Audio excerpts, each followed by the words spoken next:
instructional video will provide new puppy owners with information on how to keep their puppies healthy by providing them with proper nutrition, toys, exercise, and grooming. Okay, so step one is going to be to decide between canned food or dry food. And the difference is canned food tends to be more palatable. You can use it for dogs that are lactating or pregnant or after they have a litter, just because it's fatter, it has more fat and moisture. And then if you decide to go with the dry can be just as palatable, but cheaper. And you can reuse it over and over again. I feel like when you open a canned food, it tends to go rot a little faster. So step one, you can choose between canned or dry. Decide on the quality of feed that you want to buy.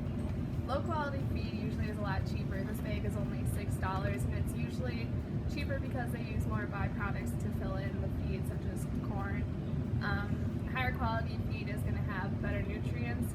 In the feed in this bag is $25, so you're obviously paying more for the natural ingredients and higher grade quality in this type of feed. Step 3 is to decide what your puppy as an individual requires.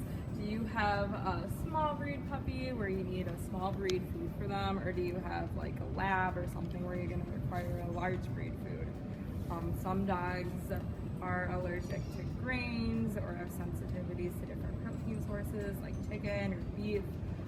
So just determine exactly what your puppy is going to require to be healthy. Step 4 would be to transition your puppy over to the new food that you've chosen, because if you switch just from the old food into a new food cold turkey, your puppy's probably going to get sick.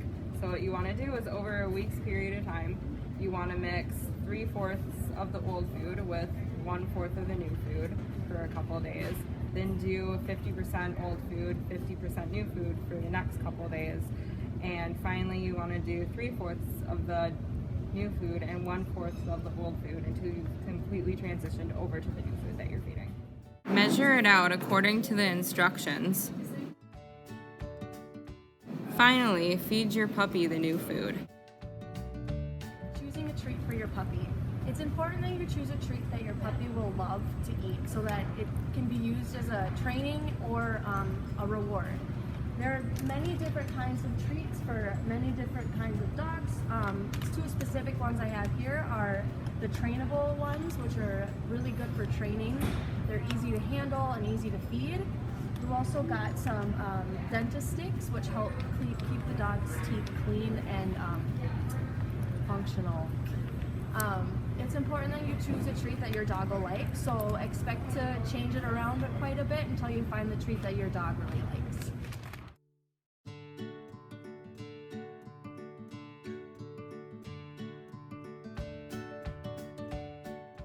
A toy for your puppy or dog. For puppies, this little guy for smaller dogs, the squeakers. This guy squeaks all over, like all around. It's kind of cool. We have this spongy ball that they can play with. Okay, we have tug of war, so if they want to play some tug of war, that's kind of a fun game. Frisbee for maybe the more active ones, if you have a lab or something and they want to go play toss. Take a minute to play with your puppy to see which toys it is the most interested in. Yeah. Cute! So adorable. Here. You like this one?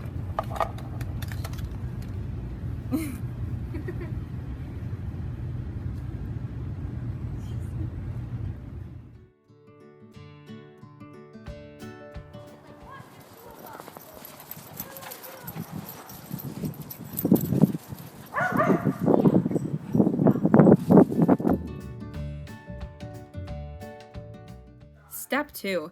Make sure you always watch your puppies when they're playing with other dogs. Make sure that they don't accidentally become injured or get in a fight with other dog.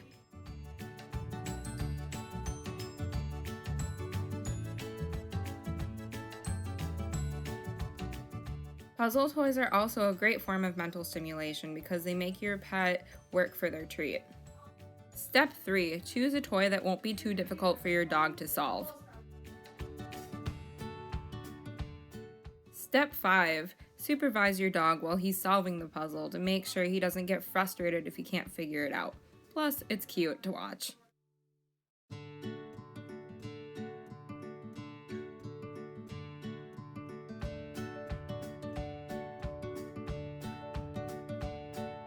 With a new puppy comes lots of new responsibilities, one of them being grooming.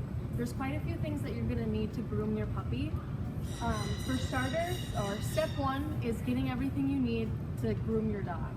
So you're going to need a brush. One of these with the thinner bristles is nice because it gets all the hair out.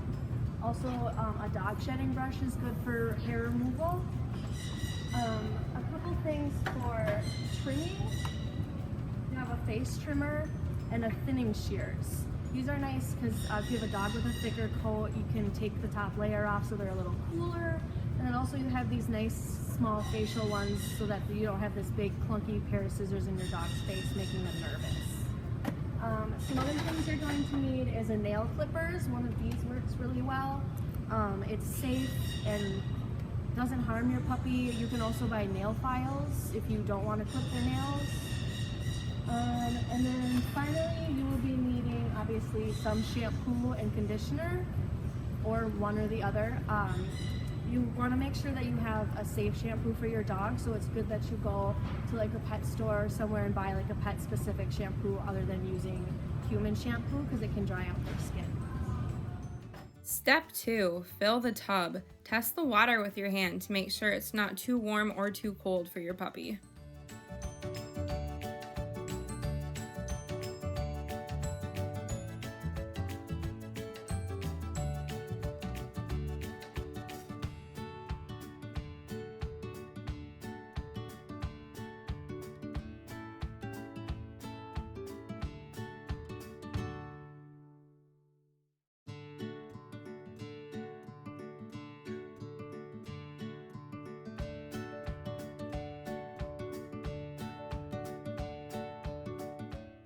Your puppy will soon become your best friend.